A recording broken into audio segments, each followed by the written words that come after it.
there's a difference between principles and policy, right? So the principles, Right. like what is the overarching principle behind it? We want people to move past whatever obstacle, whatever thing is in their way. The guiding principle is that you get better.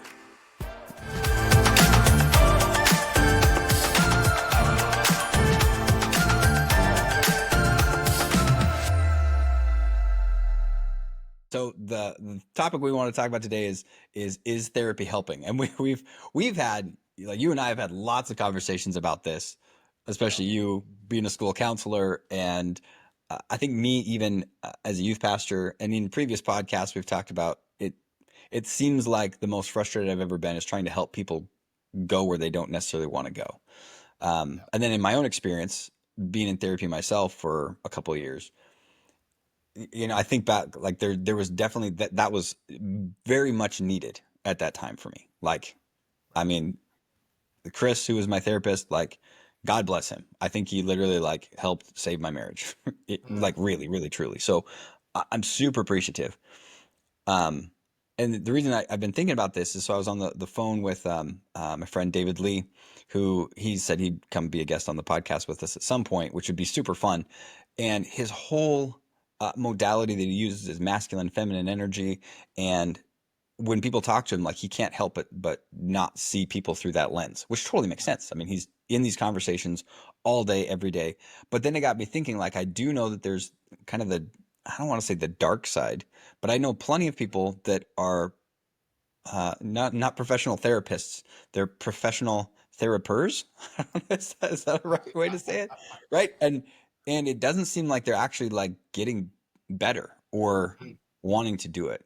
And so I don't know. Like, because I'm not a therapist, when I'm talking to business owners, when I'm talking to business teams, they're asking me for my input and they're asking Mm. me for my advice. And Mm-hmm. I know a lot of therapy, at least when I was in therapy, it was giving a lot of like questions so that I could self-reflect and kind of come to self-discovery. And again, I'm not a therapist. Don't really understand the process. I'm just glad it helped me when it did. But then again, with businesses, I can get in there. They're asking my opinion. I'm giving them advice, and if they don't take it, dude, that's up to them. You know. But Yeah. I feel like if I don't jump in and give advice, I don't feel like it's helping. I don't know. I don't know where I'm going with that. Mm. But I'm Mm. curious, like, with being in your position as a school counselor and actually, like, you actually know what you're doing in mental health, if you will. At least you, like, know the background and modalities and stuff like that. I'm curious, like, what your perspective is on therapy. When is it helpful? When is it not helpful? I have a lot to I got a lot of questions, sir. Teach me right. Sure. Man, that's a loaded question, buddy. Because like, uh, when you're when I first got into like the mental health field, man, I worked with a lot of therapists, and even for myself, when I was working, I was doing the same things that therapists were doing. The only difference was is they had they had a piece of paper that said that they're therapists, and you know what I mean. Like, it's uh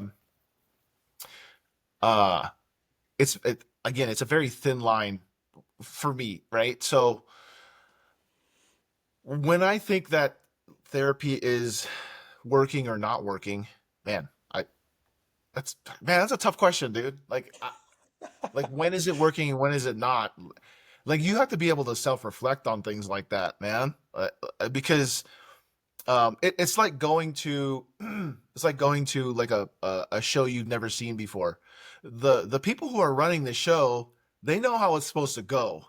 Mm, The right. audience, like, if somebody on stage messes up, the audience don't know. Like, they're and then when the show's done, right? The people who um are the performers, right? They're the ones in the backstage going, "Gosh, I can't believe I did this, and I can't believe I did that," um, and then the audience members like, "Oh my gosh, that's the greatest show I've ever seen in my life." So, like, I share that with you because um if you have if you're going to be like somebody that's going to be helping someone with like therapy work, you have to have some sort of mutual markers to say like what is improving and what's not, right? Mm, And for the most part, it's there, right? We call it like a therapeutic plan or something. But how many times do have I seen therapists not like stick to a plan? Many times, right? Like um, is that because they don't know what they're doing, or that it's like they get in and they realize like, oh, they need to improvise in the situation? I mean, that's a lot of it, right? Okay. There's a Yeah. lot of improvised work. But if you're not stuck on a like a development plan, like a therapeutic plan, that's what'll happen usually, right? Mm, And um, and that's why I think it's every 90 days, therapists have to update um their therapeutic plan. Just so that they know whether they're on track or not, and if what they're doing is working, right? So they'll be yeah. like therapeutic plan and then the goals that are there. um and yeah, I don't know, man. I'm not a therapist. I've been around a lot of therapists. I can be a therapist, but I don't. It's a different, it's different when it comes to the professional eyes, I guess, I if see you what you're want to saying. call it that way. Yeah. uh I'm a school counselor. Do kids come in and seek out counseling? Yes, they do. But there's also academics that's involved with it, right? So, Yeah. What do you, I get? Yeah. What do you mean there? Like academics? How? Like because because they're forced to be there, kind of thing, or well, I mean, it, it sounds it sounds really like, professional when I say academics, but like a kid wants to change their schedule, and I'm like, gotcha. kind of like 5 weeks in. Why do you want to, like, Sorry, what's man. the Yeah. reason for this? Right. And then it goes into that point where we're talking about persevering, learning how to have some self-confidence in what you're Mm, doing, having a perspective of it's I know that science is not your thing, but uh we have to do it anyways. It's You yeah. have to get these credits, right? That's what I mean about academic stuff, I right? got you. And help Yeah. and encouraging them. Um and I put kids on academic plans all the time. But Yeah. I don't do academic plans unless kids jump in and agree, because if we do that, right? Now I'm going to hold you accountable. Yeah. Yeah. Now, if you come into my office and we have this meeting in 2 weeks and grades are still the same, and we're outside doing, lunch recess, and there you are playing with kids instead of, remember when we sat down and we signed this like contract that you were going to do your part and I was going to hold you accountable? What are you doing out here? We have eat we and we provide opportunities for kids during their time Yeah. to catch up on work, right? There's teachers that take out that eat lunch with kids for the sole purpose of, hey, you got to catch up. This is where Mm, you need to be, yeah. right? It's amazing though what that like we have parents that get all huffy puffy about, well, you get like you're not giving my kid like any opportunities to, well, yes we do actually. And then I break out a plan and go, well, here, Yeah. this is who's, this is your child's signature. I was gonna hold him accountable. Oh, right. Now there's evidence for for me helping, and the school doing their part, Yeah. right? And now they're backtracking, right? You Mm. arguing with evidence like that is, like poking a shark in the eyeball and expecting not to get bit. But I do it gently. I do it Yeah. gently. I do all that in my head. But yeah, I guess that's a maybe a I don't know if I answered your question, but there's Yeah, something well, that no, yeah, it brought up just a lot more questions for me. I think will help steer the conversation just because I think of that there's it's kind of the same thing we talked about. Like when you're in school, you have to be there, right? And so there's a whole different layer versus. So I think like therapists, pastors, school counselors, life coaches, like it's a lot of the same type of work. I mm, would imagine. I mean, so in my mind, like therapist is probably the highest bar, and it should, right? Because you're getting into like other, psychological deep stuff. Pastors have a different layer because they see things through a spiritual lens, or at least they, probably should. Um, I think there's some detriment on both sides, right? And then counselors and life coaches, yeah, there's probably a bar, if you will, but really it's coming down to like concern, right, and care. Like, do I actually like care about this person? And for me, I also realize that there's also that challenge aspect, and it's kind of back to one of their previous podcasts talking about coaching and coachability. Like, if somebody wants to get better, then what is the proof? Right. And so like I love this thing you're taking with like academic, and you're like, hey, here's the plan. Let's come to this plan together. But I can't do your part, man. Like, um, like and when I was a pastor, I heard uh some pastor somewhere, and he said, there's three people at work. There's my part, there's your part, and there's God's part. And the only time we get in trouble is when we try to do the other two people's part. And so, right, and not having good boundaries, and all the other stuff that comes with that.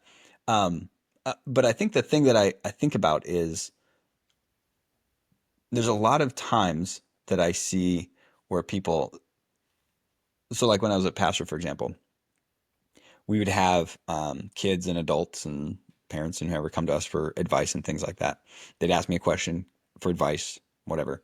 I'd say, well, I think you need to do these things, kind of like a prescription, right? Like, okay, well, do these couple things and then come back to me. Let's talk about it. I'm sure you do this all the time.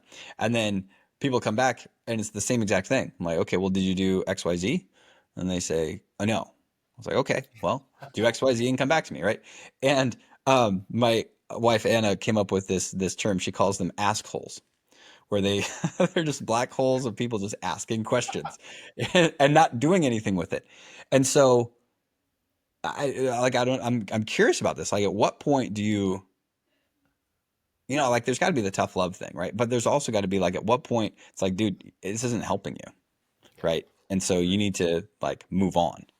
yeah, So I mean, where is that line in in terms of like throwing down a challenge and also being like, dude, I'm not. And maybe it's me. Maybe it's like maybe you're just not receiving it from me. So mm, somebody else needs to give you this advice. I don't know. right.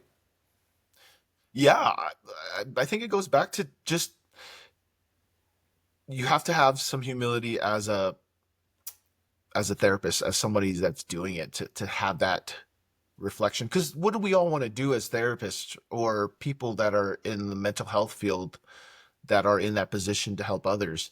That's what we want, right? Yeah. Now, I've sat in classrooms, right, with other colleagues that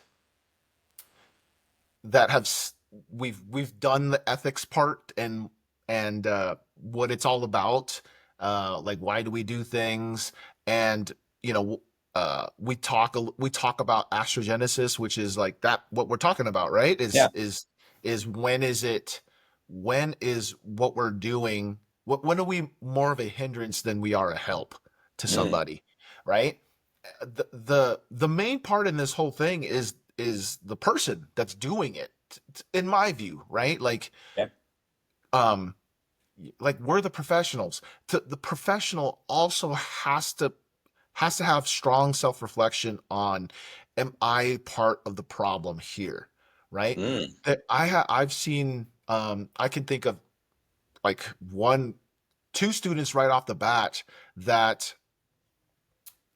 for maybe a month and a half straight, we talked about the same thing over and over, and it was I would see them every other day, pretty much. Okay. I mean, I'd see them all the time in the hallway, and we'd still talk about the same stuff. And I finally, um, and maybe some of this is maybe some selfishness of like, gosh, I'm tired of talking about this with you. You haven't done anything that we agreed upon the last time we were here, or you do it half-heartedly, right? Like, Yeah, I mean, I tried. I'm like, it's only been a day. Like, you gotta do it longer than a day. Goodness gracious. Uh, but again, there's seventh graders, right? Like, sure. you have to be able to, you have to be able to be adaptable with who you're counseling, right? Mm, And so, I, you know, as we're going along about a month and a half in, they finally came in. They're in tears, they're crying, and in that moment, I knew we were gonna run the same tape again, right? mm, We're it's yeah, on the CD's on repeat, uh, and and I just look at both of them and I just tell them, I said, I don't think I'm helping you.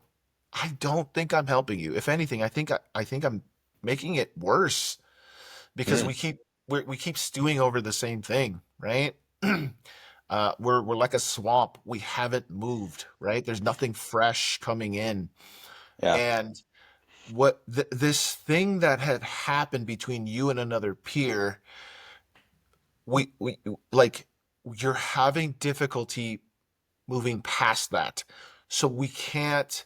There's nothing I can say to both of you, right? It was actually two girls. There's nothing I can say to both of you that will make you feel better unless you accept the fact that what had happened and mm, you want to move past it. yeah. Because I'll tell you that, and I told him, right, hey, I've talked with this other person that you got beef with. They don't talk about you. They don't care. Yeah, They right. don't. They have moved on. So, um, they got all like, oh my gosh, I can't believe you said that. Why would you say that? I didn't help you. Um, right, and they can have all this stuff in their own mind, and I think some of that is maybe to them when I say something like that, it's maybe it's highlighting that we've been around this mountain way too many times, and then Mm, now it's for them to self-reflect and go, wait, well, maybe I do have to think about this because, yeah, well, gosh, I don't want to like not come. I don't want to come in here and not like chat about the same thing over and over. You know what I mean? Like, yeah, so some of that is having a healthy self-awareness for yourself as a therapist, as a mental health worker, or what have you, or a coach, even like, yeah. or a dad, or a teacher. Like, you have to have that self. Like, you have to have a healthy sense of, um, you know, am I being, am I part of the problem, Mm, or am I helping? You know. yeah. Not that makes sense. And maybe even just like I mean, because I think there's that aspect, right? Am I part of the problem, which is we don't want, right? And I've seen a lot of that, unfortunately, in a lot of people that I've worked with in teams and stuff like that. And it's like, okay, well that counselor, that therapist is, I think, putting ideas in your head that you wouldn't have come up with on your own. So I don't think that's, I think like that's, probably more harm than good. But I think there's even like the layer like you were talking about with as a parent. I don't think most parents are going to try to put ideas in their kids' heads that's actually harmful for them. But at the same time, it's also recognizing at some point, uh, I might not be the best coach in this specific area for my son, which is kind of, I mean, obviously your kids are older than mine. I'm interested in your perspective on this. My grandpa, tell people all the time. He's like, it doesn't matter if it's Einstein's kid. When that kid becomes a teenager, Einstein doesn't know anything. The Yeah. janitor at the school knows way more than Einstein does, and so it just part of that like building community of other, adult peers that you want to speak into your kid's life, kind of thing is, I find important, right? Because then you can point to other people that your kids respect, look up to, etc. So then it's like, okay, they're going to give you basically, they're probably going to give you the same advice, right? But because it's coming from them, they hear it better than. But I think you're right. It comes back to that self reflection thing. I mean, I'm sure your kids listen to you about everything all the time. And you don't have that issue, but Gosh, I wish. I was thinking about what you were just saying about building a community. Uh, I I get some of the best counseling times when I'm in a meeting with parents involved. mm, My my thought goes immediately to like, hey, like you're the expert on your kid, right? Not me. I I I see them around. I say hi. I give them high fives. See them in the office every once in a while, but you see them every day. yeah, You know what I mean? And I feel that as a school counselor, and this is my perspective, is uh, in some ways, not that I'm a perfect parent or anything like that, but my kids I know I'm very self aware at the end of the day that my children are my responsibility, mm, right? I have a responsibility to them, yeah, um, and so I I try to have language, um, body movements. Like I try to communicate that to parents when I sit down with them, and that's a precious time for me because yeah. I don't get to do that a lot. And man, there's just been many times where I've sat with parents and they've walked away from meetings like encouraged, right? Like I am the Mm, parent because that's what I want. yeah, Like that'll help us out at the school too, right? Because that's what kids are hungry for. Whether they're straight A students or whether you know they barely show up at school, they're hungry for that um, relational approval, right? If they don't yeah. get it from their parents, they're going to find it somewhere else. Mm, But parents should be their main influences in life, right? yeah. So, and Do you you find that that that's like common, or do you find that there's a lot of? I mean, it's probably a mixed bag, I'd imagine. But I guess what percentage would you say are those that are like, yeah, no, I'm because I feel like I'm that parent. Like I'm intimately involved in my kids, and I'm very intentional about being the loudest voice in their ear in terms of like influence and conscience and all the other things. Um, but I also know there's some parents that are literally like, great, they drop their kids off and are pretty removed, or even like and higher echelon is probably the wrong way to put it, but you also have people that they do great in business and they have a nanny, and the kid is literally like raised by nannies, and they don't see their parents very often because their parents are big executives or whatever, right? Which is a different it's a different problem, but it's the same problem, right? You're just not that involved in your kid's life because you've turned over that responsibility that I believe that you have as a parent, and you've turned it over to the school system, or you've turned it over for a nanny or whatever. So I'm curious, like, what percentages do you think that falls? yeah. Well, I've heard someone say, you know, kids kids spell love uh time, right? Mm, Like and it's not necessarily the quantity, it's the quality of time you do it, right? I mean, I look at someone like the president, right? Whole Trumpster. And I saw a video of him with his two grandkids walking out of the plane, right? The man is running the free world. And I'm sure he doesn't have a whole bunch of time with his grandkids all the time, but yeah, I'll tell you what, man. The grandkids are smiling. They're skipping off of Air Force One. You better believe that the time that he does spend with them is quality. yeah, And right, right, and and um and when I say quality, uh it's that relationship deepening, relationship building type of things, right? Being inquisitive, curious about their lives, and then just having that back and forth, right? Do you, I mean, I'm just gonna ask you, right? Like, do you feel good when you've just finished a conversation with someone and they were super curious about your life and what was going on, and you're able Oh to yeah. like, you know what I mean? You're able to let out and share with someone like a little like about Yeah. you about them, right? It's just there's something amazing about that. So I would say, unfortunately, from what I see, and just our community, and this is just a small town East Helena, man. I would say that the majority is lacking that quality time, right? Hmm.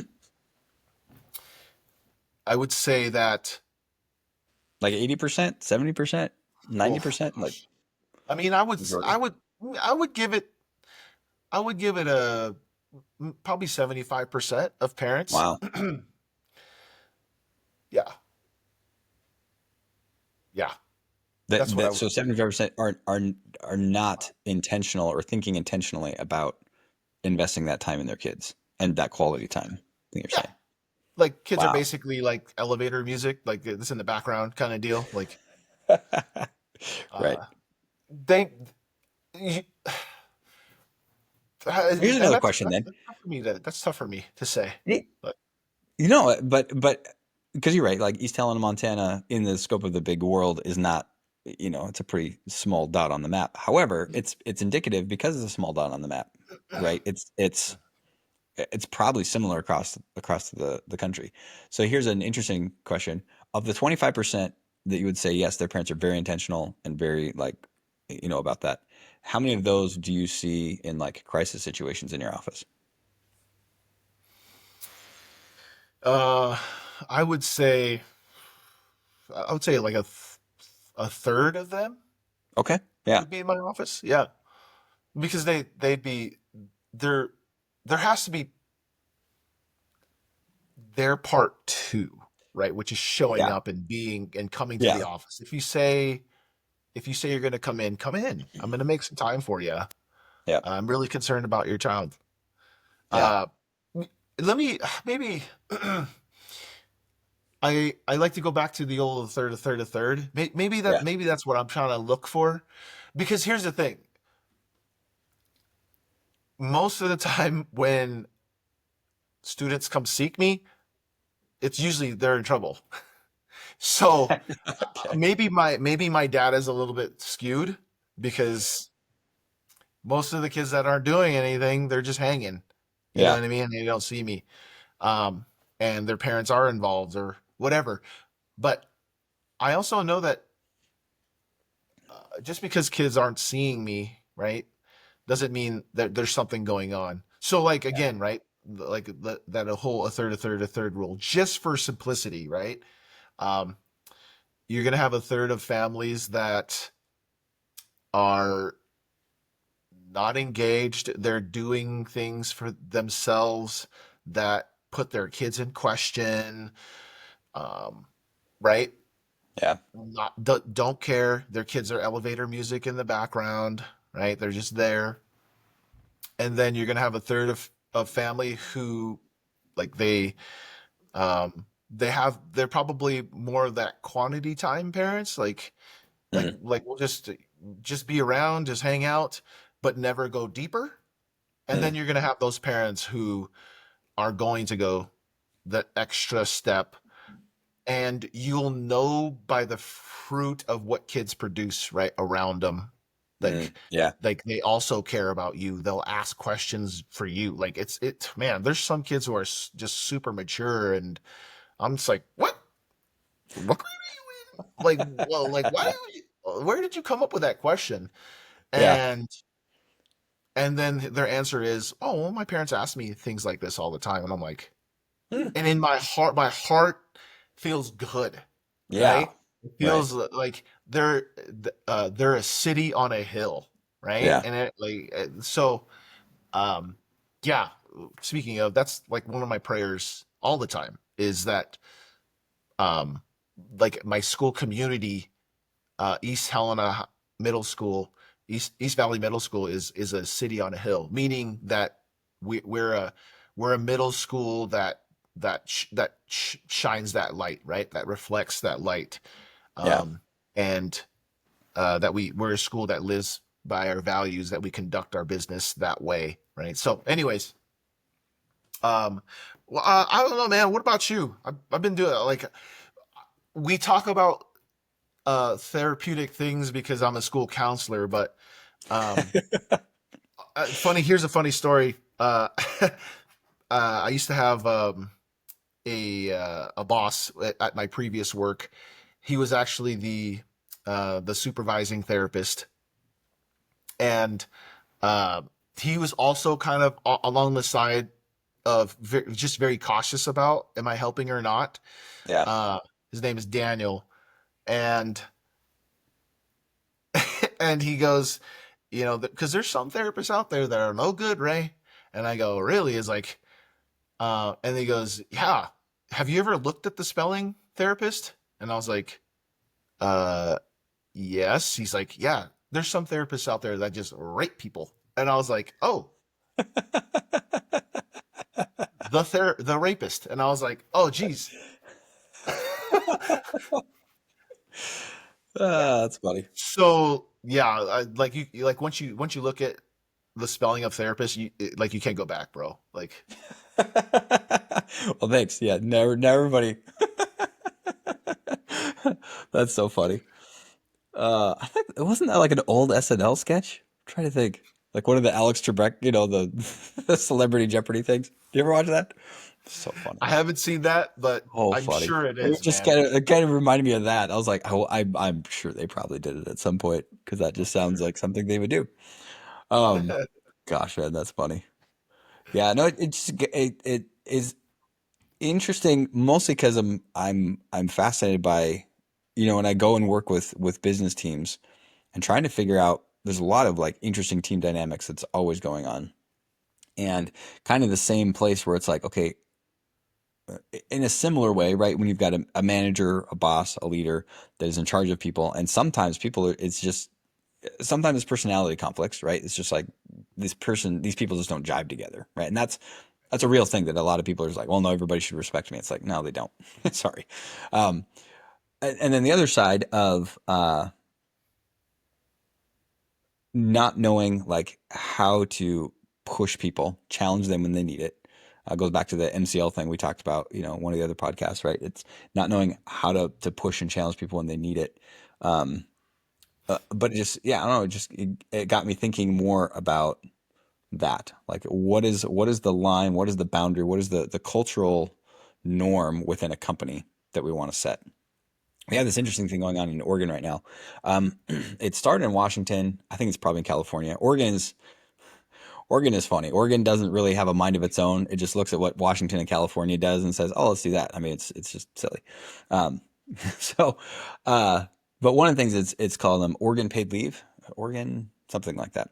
Basically, Uh, what it is it is so if somebody has a qualifying event, companies and individual comes partly out of your paycheck, but it's mostly from on the company's dime. Is you have to pay into this fund to the state so that when a qualifying event happens, people can go on, medical leave, and it's paid. So it's paid medical leave basically. And so the qualifying event is pretty broad. The issue that is happening is that with these qualifying events, people are learning how to game the system, like people do anywhere. But the question that was brought up at one of the quarterly offsites that I did with the company was, okay, regardless of what the state says that we have to do, which I think is detrimental, mostly because it's mandating. I'm not saying that companies shouldn't like help people that have a hard time, or help people on maternity leave or whatever. This specific company, it was a company policy that when somebody had a kid, the dad got 2 weeks of paid leave to go hang out. That's a really like that's pretty generous. You know what I mean? Like that's really cool.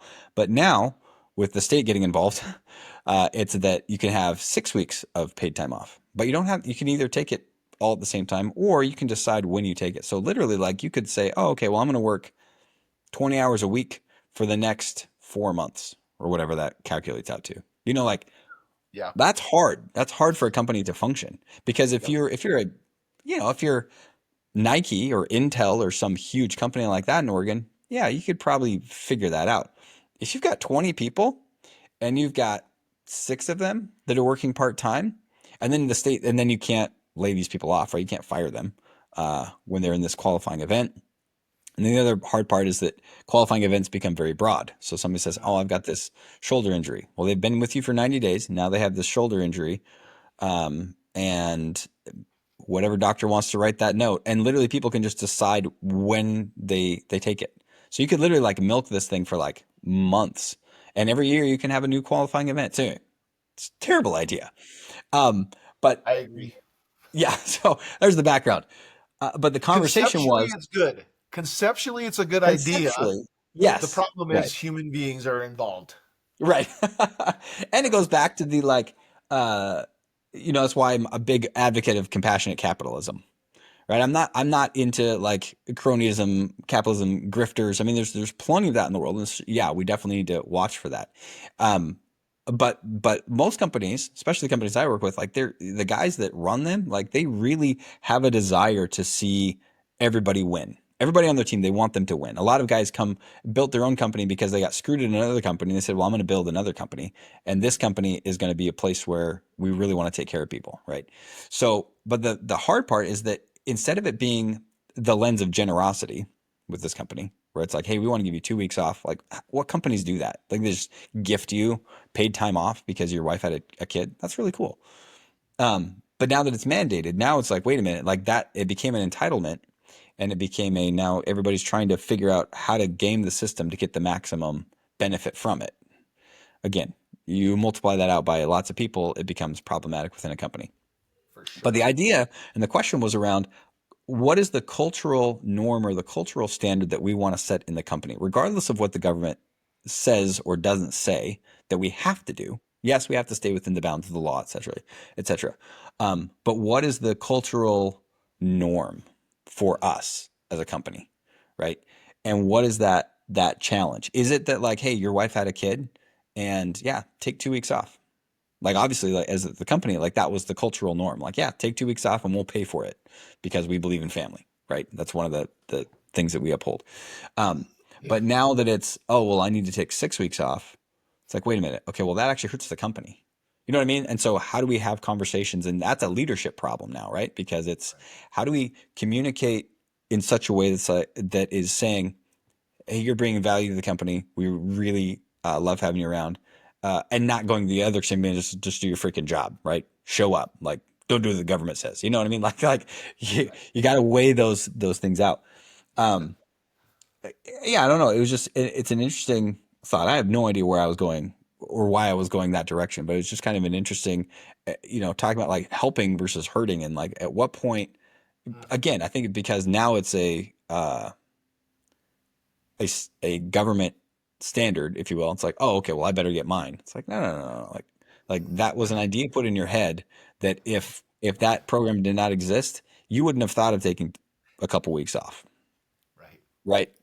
And Right. and then it's flipped the script where it's like, okay, well now the company is the bad guy because they're saying, hey, you probably shouldn't take 6 weeks off because it hurts. They're like, well, you're just kind of trying to screw me. It's like, no, no, no. Like a year ago or 2 years ago, whenever it wasn't mandated, we were the heroes because we were giving 2 weeks like out of our own pocket, gifting you. But now it's kind of thrown in your face. So Yeah. I don't know. So I think going back to the therapy thing, I think I've seen that in people that are close to me. Like they went to therapy. There was probably a bad therapist, and they started putting ideas in their head about their parents, for example. Mhm. And it's like, wait, I know your parents. I don't live with them. Well, I guess in my case, like with my brother, we would have conversations all the time where he's like, well, mom and dad did this, mom and dad did this. I'm like, we lived in the same house, bro. Right. Did we have two different childhoods? Like, nope. Pretty sure all the stuff that you're saying is made up Right. because it's a better story, or you know what I mean? Like, I don't know. It's just it's weird. Obviously, it's something I'm also cautious of. So For sure, man. I for sure. Yeah. I think going back to you explaining this whole like government thing, right? Uh, you know, Where did I hear this from recently? They said that the government's not this like big thing. People are policy. Like there's the Well, that's people good. are right, and the issue in this whole thing, right? I understand what they're trying to do. Like the Yeah. concept of it is good, but the issue is the people. That Yeah. like that's the part that can be that is fickle Yeah. and um right it's there's such a thin line between you know um using it for good purposes and taking advantage of it, right? Yeah. And so it reminds me of the whole story about the you heard about the story about the guy that was he was awarded the most humblest man in church. Oh. No. Well, and they gave him a badge. They gave him a nice little badge, little patch that he wore, a little lapel. Yeah. And then he wore it at church, and they took it away from him. That's awesome. Right? It's so thin between Yeah. humility and pride, right? Yeah. And that's the human condition, right? I was talking to my son about this the other day, and just to build on top of like we all have great ideas, everybody, but um, there needs to be a standard. We talked about this Mm. in the last podcast. There has to be a standard that Yep. everybody agrees upon. And preferably, I would like to have the standard of our creator, right? Yeah. The one who did it all. It's very simple and plain for us to see. But but now people want to have that uh truth is relative type of thing. That's what happens when truth is relative. Do as thou will, right? Yeah. That's what happens. Things can get messed up. And so, uh, and yeah, I was talking to my son about this the other day because he's really digging into the word. He's reading Romans right now, and we had this conversation. We had this conversation about the human condition, Mm. right? Therapy is a good concept, but it's also corrupted, right? Mm. Because People. us as human beings, right? And we can have this oversight of the ACA or American Counseling Association, but that's also corrupted, right? Like there's people in top people are policy. People have agendas, right? And Mm. so um if you don't have a standard, um Mm. an absolute truth, an absolute standard, then uh, we just have to. Yeah, that's a tough one, man. Help me finish out my thought. I think you know what I'm trying to say. Yeah, I think it's interesting because the thought that kept coming to my mind was there's a difference between principles and policy, right? So the principles, like Right. what is the overarching principle behind it, Mhm. right? Well, the principle is even if we're talking, therapy or management or leadership or whatever, the principle is we want people to get better, right? We want Mhm. people to move past whatever obstacle, whatever thing is in their way. And so if that's the principle, that's the guiding principle, that's the standard, right? And so if that's the principle, I think the danger becomes if then it becomes policy, where it's, well, you must do it like this and you must do this thing exactly the way, right? It goes back to, Paul talks about it all the time, where, it's the spirit of the law versus the letter of the law. And so if I think if we focus on like what is the principle? Well, the overarching, like the guiding principle is that you get better, Right. right? That you move forward in life. What is the policy? Well, the policy is you must get better, right? It's like, no, that's re-education camps. Like, that's not good, right? So I don't know. Maybe, anyway, that was a thought that came to me I when you were like talking it, man. about Uh, that's a that's a good thought. I mean, let's be honest too. Uh, like God fine tuned it too. He had to fine tune his own stuff, right? Like he found, you know what I mean? Like that. Yeah. he found fault with his first covenant, right? Yeah. Like, um, not again. Oh Lord, I'm not saying that, but he's omnipotent, omniscient. He's all that, but he also found fault in it, right? Yeah. And that's why he had to send his son our way to give us a new and better covenant, Right. because the other one we couldn't do. Why? Yeah. Because we are fickle human beings, man, and you know we can Goes back praise to the people hallelujah. problem. Oh gosh, dude. Gosh, yeah, man. I could be in the spirit, singing at church, and somebody cuts me off on the road, and that goes bye bye. Like, and That's funny. I want to like drive next to him and be like, look what you did to me. I was Yeah. good back there at church. Now Yeah. look, I'm mad. Like, that's how we are, dude. Uh, I don't want to. I don't want to like have like this like nihilistic type of like way that humans are. But I'm just very aware. I'm very Yeah. aware, and if I was to come in and seek out therapy, I would be very cautious if a therapist doesn't come up with a end goal as well, to an end date. Like, I don't want to do Mm. this forever. Like, Yeah. we're gonna have a plan to close this out. What does that do for someone who's truly seeking? Well, I'm gonna make every one of our counseling sessions good because it's limited. The time is limited. So I'm going to be intentional about what I do when I come in here, Mm. right? I'm not just going to go around the same mountain every single time. I'm going to do the work that we both agreed on, come back so that we have some new material to work with, because we're trying to achieve a goal, um to so that by the time we've set that end date, we're ready to go. I got the skills that I need, Yeah. right? So Ooh, that was good. I would say. That was good.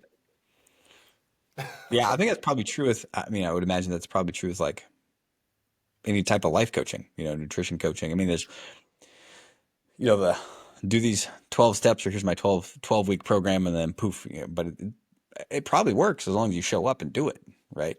Yeah, But I don't know if that's like a therapeutic model. It's like, oh, here's 90 days. Let's get you whipped into shape. But it's right. probably more effective, right? Because it's kind of the same thing. Like people are just like, oh yeah, like I'm gonna get out of this what I put into it, and so I gotta Why show would you up. go? Why would you come back? Right? You both agreed on some sort of plan that you're going to do for the week. Why would you come in and then the person, the coach, the teacher asks you, well, how did it go? How did the things that we taught? Well, I didn't do them. Okay, I'll see you next week. Right? Like, are you wanting to? We can't even move forward. You didn't want to move forward. Yeah. Well, how can we move forward? You don't. You're not there, right? I think, right. So that's why some of those things are important to have in place, Yeah. because you like invalidate everything you did before when you go, Right. okay, well, let's just move on forward. Like, Yeah. no, now you're getting into the point where, okay, maybe I'm part of the problem here, because I'm not Mm, I'm not holding you accountable to what we both agreed on, right. right? That's So, good. And even if it's because like one of the like Jordan Peterson has listened one of I listen to a lot of his stuff, but one of the podcasts that he was talking about with when he was a clinical psychologist, and he'd have people come in that were basically like terrified of people, and I'm like I can really I can relate to that one. And when people would come in and he would talk about, if it's like, hey, the goal is that you're going to be able to just get in front of stage and talk to 300 people in a room. Like that's too overwhelming, right? And so for him breaking it down, and he was talking about this one patient in particular, where he said, "Hey, the next thing is you just have to like leave your house." Right, that's the goal for the week, right? Like that's the small step you need to take, and just kind of like building off of that. But I think you're right. I think that the lack of accountability and holding people's feet to the fire, I think that is the thing that is because when I go into companies, that is probably the biggest change that people see. because the very first thing I do is I say, here's how you're going to run a meeting. And the purpose of the meeting is not just so we can hang out and just talk about how cool we are. It's to actually like be actionable and Mhm. to take to-dos that we say we're going to be accountable to. Because the very first book I give people as homework when I go to a company, the very first book is Extreme Ownership, hyper accountability, right? And Right. saying, hey, this needs to become the mindset that is ingrained in the team. And with that in mind, we're going to learn how to run a meeting so that when you have to dos, you're going to show up. When you show up, they're done, right? Right. They're to done. Or you just say, hey, by the way, these things are higher priority. Like these things came up in the week, they became higher priority. You know what I mean? Like, but having that instead of just being like, oh no, I didn't do it. And it's so funny because well, it's fun because when I go to the second meeting, like I meet right, and then I go back a month later, and by the second or third meeting, like in that first like 60 to 90 days onboarding, that's the thing that usually comes up like what's working, what's not working. And pretty much everybody's like, man, this weekly meeting is amazing. Like we are getting stuff done. Like we are pushing things ahead. It's like, yes. Why? Is it because you weren't accountable people? No, it's because you didn't have a system for accountability, right? Mhm. And so I guess yeah, just exactly what you said. That's probably the biggest differentiator with therapists that are really good and those that, just kind of hang out and not do anything. I think that's why I recommend because I think you hadn't watched it. It's called Stutz. I think I mentioned that to you. It's You this did mention that therapist. last time. It's a Yeah. Netflix documentary, but basically his thing is that like here's the thing to do, go do it, then come back, right? Right. And so I don't know. I think I mean that could be a whole other topic we should dive into about like Sure. hyper accountability and I don't know. I'd love to get your perspective. We have time today, but like why there is such a lack of it in the world? Because I'm seeing it because a lot of the hope that I'm getting. Obviously, these conversations are fun, and I love hanging out with you. One thing I'm trying to like dissect is a lot of companies I work with. They're having a harder and harder time with the workforce that's coming up that are younger and younger, right? And Mhm. so just thinking through like, okay, what are the mindsets, the modalities, like what are the things that are happening in junior high that 10 years from now is going to bite us or it's going to be helpful to us, right? Yeah. I saw this thing interesting. My wife sent it to me. It was the idea of parenting and gentle parenting versus the F around and find out. there's, there's way more of I guess there's a push now where there's, parents are going back to like, no, how about I just be tough? I just be like, this is the line. No, right? You're not doing this. Anyway, it's just kind of funny. So that's That needs one to of be the things. trending right now. FAFO parenting. Yeah. Is it? It needs to be. Yeah, okay, It that needs needs to to be. be. Well, yeah, I don't know if it is or not. I just saw it the other day and thought it was hilarious. So I was like, oh, that's good. But No, I no, think the like the caution with that too, right? I say that and it's funny, yeah, because we know it's needed right now. Like yeah, because I kids think need to it's be. I think it's the pendulum swings too far one way or the other because like our my dad for example like the way that he grew up right and we've talked about this his dad being a Navy pilot he was a captain and a very FAFO, like hyper. There's no relationship there. It's very, what was it in the Sound of Music, the Von Trapp family, right? Just like I'm gonna whistle, you're gonna show up, right? No relationship, nothing. So we get to the other thing, and one of the comedians I love to watch is John Christ, and he has this whole thing on like, tell me your truth, it's like on the floor with the crackle.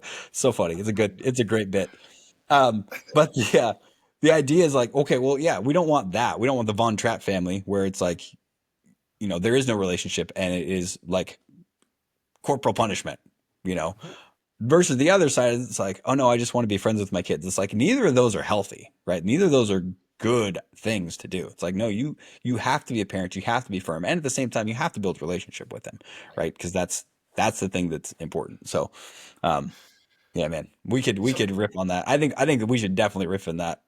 for You know, sure, for yeah, sure. And, you know, you have to have both. You have yeah, to have both. I the Tim Elmore, he wrote a couple books. I'm a big fan of like 12. what is it, 12 mistakes that parents can avoid. Uh, I think there's a lot more that they can avoid, but like the 12 are Well, big the ones. 12 are principles, right? We go Okay, yeah, back to principles versus the law versus the policy, right? yeah. Trying to differentiate between those two is it can be a challenge, but he also did a like a counseling. So I use it as a counseling session, counseling what do you call curriculum Okay. for our school. It's called Habitudes, and basically it's a picture that's tied to a principle, and you teach a lesson Mm, on it, right? And yeah, so what we're talking about, right? Because you can be the really soft, I'm a friendly parent, or you can be the absolute jerk of a parent, right? yeah, Like you have to find you have to we can't live in extremes. People are not like extremes. There are people like that, but they're not very healthy, yeah. right? Right, right. There's a lot. There's people in the middle, and the picture that I want to like put into your mind, and maybe we could talk about this next time, is the the picture of a velvet brick, right? Mm, Like like like hard, like steadfast on your principles and your convictions, right? That's the brick part, but then it's wrapped in velvet. Nice, mm, soft, ready for relationship when needed. You have to have yeah. both, right? Mm. So something to think about. You know, maybe we could talk about that next time. Um, but here's what I'm wanting from you too, man. Like you we like a lot of the topics can get really heavy into like counseling and therapy, but we certainly need more like business perspective too from your part. Um, but and not a but and like we're two dads. We're two dads trying to do the best that we can, Yeah. um, professionally, in our workplace, in our friendships, in how we do things socially, uh, and professionally. Right? It's like that has to we have to have. I would love to have more of those conversations coming in about that, man. Because uh, yeah, I don't know why I said that actually, but No, it's good. Honestly, it made me think of, and yeah, we should definitely dive into that. Like parenting mistakes versus like parenting wins in light of all this stuff that we're talking about. Because I think maybe that's a missing element. Like, when I was telling you about last summer with Peyton and just being like, dude, was that too harsh? And then this summer with Peyton, kind of the same thing. Like kids are kids, right? So it's how do you hold the line, have consequences, right? There's natural consequences that are going to happen. And part of being a parent is you have to instill those, right? You got to still that principle, like there are consequences for your actions, and here are the consequences, and I have to dish that out. But same thing, like I can't be too. I'm not going to be harsh, right? But I don't know. Yeah, that's good stuff, man. That's good. We should probably sweet. wrap this one up. I got to get Yeah. headed to a next meeting, but this was fun.